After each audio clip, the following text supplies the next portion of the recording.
మహానటుడు, legendary character actor, మా ఇద్దరి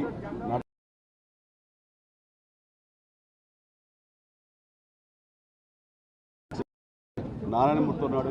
నారాయణమూర్తి కూడా ఆ సినిమాతో ప్రారంభమైన సో సుదీర్ఘమైనటువంటి ఈ నట ప్రస్థానంలో మా అనుబంధం వెనవేస్తుంది. అంతా ఆయనతో నటిస్తున్న మీద ఆయన నటనను చూసి అద్భుతం అనుకోవడం వేరు. వ్యక్తిగతంగా 1-to-1 కూర్చున్నప్పుడు ఆయన చేసే చమత్కారాలు కానీ చెప్పే జోకులు కానీ అవి ఆద్యంతో చాలా ఉత్సాహపరుస్తుంది. అంతే షూటింగ్ ఉందంటే కనుక ఇవాళ కోట శ్రీనివాసరావు గారు ఉన్నారు, ఇవాళ చాలా హుషారుగా బాగుంటుందని ఉత్సాహంతో వెళ్ళేవాళ్ళం. అలాగా ఆయనతోటి ఒక అనుబంధం పెనవేసుకు వెళ్ళింది. ఇక ఆయన చేయలేని క్యారెక్టరు మాట్లాడని యాస మాండలికాలు లేవనే చెప్పాలి. అంతగా పరిపూర్ణమైనటువంటి నటన.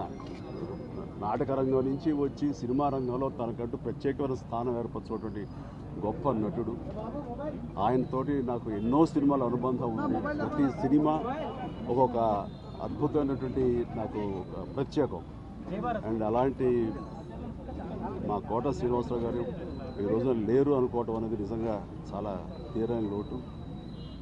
అండ్ ఇది వాళ్ళ కుటుంబానికి, పరిశ్రమకి తీరని లోటు. అలాంటి మహానటుడు, అలాంటి వైవిధ్య పాత్రలు పోషించేటటువంటి విలక్షణమైన నటుడు మళ్ళీ వస్తారని అనుకోవటం లేదు. అలాంటి నటుడు మనకు దొరకరేమో కూడా, ఉండరేమో కూడా. అది ఎవరు పూర్తి చేయటువంటి చాలా భారీ నష్టం ఈ పరిశ్రమకి.